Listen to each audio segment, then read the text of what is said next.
No strings attached. The Lies of Hookup Culture and God's Good Design. Published by The Revolution. Editor's note. While sexuality is a healthy and important part of Christian life, we recognize we do have some readers who are much younger. This article is not graphic, inappropriate, or explicit, nor would we publish anything that was, but some mature topics are mentioned. However, if you and your family haven't discussed sex before, then take this as an opportunity to have a conversation with them before reading, and discuss the different messages presented by the world and by the Word about sex. God made every part of us, including our bodies, and so as revolutionaries, we need to have a true and proper for our maturity understanding of God's purpose for sex and marriage. Why, doctor, why do they tell you how to protect your body from herpes and pregnancy, but they don't tell you what it does to your heart? Olivia, a freshman who had had her first sexual encounter with a boy who then dropped her soon afterward, was in the office of UCLA psychiatrist Miriam Grossman, who saw students just like her every semester, young people devastated by the hookup culture. The university was so permeated by political correctness that Grossman wasn't allowed to counsel students on right and wrong or even to discourage harmful behaviors. Grossman became so frustrated that she ended up writing a book titled, Unprotected. A campus psychiatrist reveals how political correctness in her profession endangers every student. UCLA is not the only place failing to tell the whole story. The media pushes a one-dimensional narrative that sex can be purely physical, disconnected from any sort of personal connection. From articles in magazines of online sites, there's many tips about sex, but so many of them fall short of the good gift God intended it to be. Have no doubt, you'll run into lies like these in your life and in conversations with your friends. Will you know what to say? Will you know how to answer? Let's see how each lie matches up to God's truth. Hookup lie number 1. It's fine to use people for sex. When people are in a casual relationship, they are just using each other for a physical need until somebody better comes along. 10 essential casual relationship rules you need to keep in mind at all times.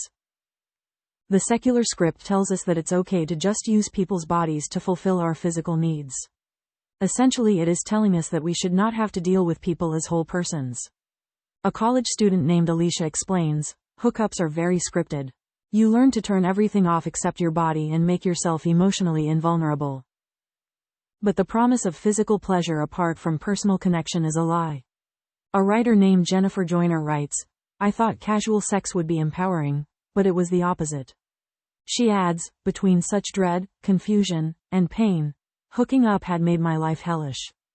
Jennifer discovered the reality that we were made for sexual intimacy, not simply sexual pleasure.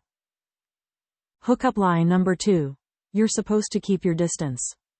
Right from the get-go, tell your sexual partners that you're only interested in casual sex and have no desire to be in a relationship. 9 ways to protect your feelings when you're trying out casual sex. Hookup culture tells us that we should leave our emotions at the door in order to keep sex casual.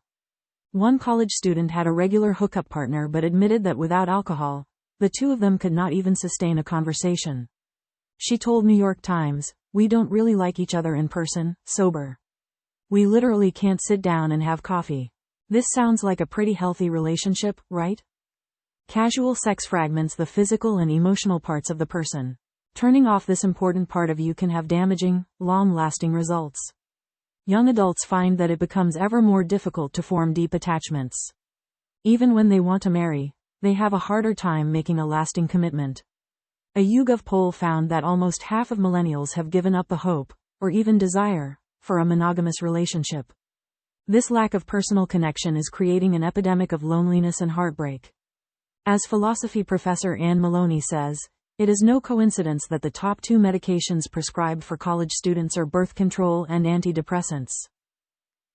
Hookup lie number 3. Do it and be done. It's important to know that just because you are sleeping with someone, you don't necessarily have to sleep over. It's perfectly fine to leave an hour after you've arrived. 11 rules for keeping casual sex casual. To put this tip more clearly, don't waste your time. Do what you need to do and leave.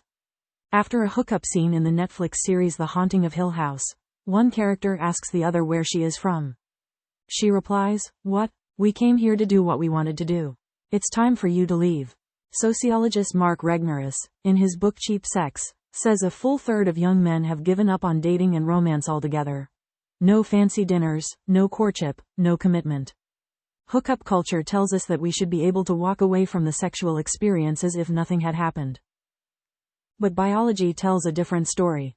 During sex, humans release a chemical called oxytocin. This is the same chemical released by a mother when she gives birth or when she nurses her baby. It is a chemical that stimulates an instinct for caring and nurturing, which is why it is often called the attachment hormone. So even when we think we are having a no strings attached hookup, we are creating a chemical attachment, what sex therapist Teresa Crenshaw describes as an involuntary chemical bond with the other person. Even science shows that emotions cannot be separated from the body. The truth, all strings attached. Therefore a man shall leave his father and his mother and hold fast to his wife, and they shall become one flesh. Genesis chapter 2 verse 24. The hookup narrative I have been discussing attempts to make sex a cheap exchange of physical pleasures.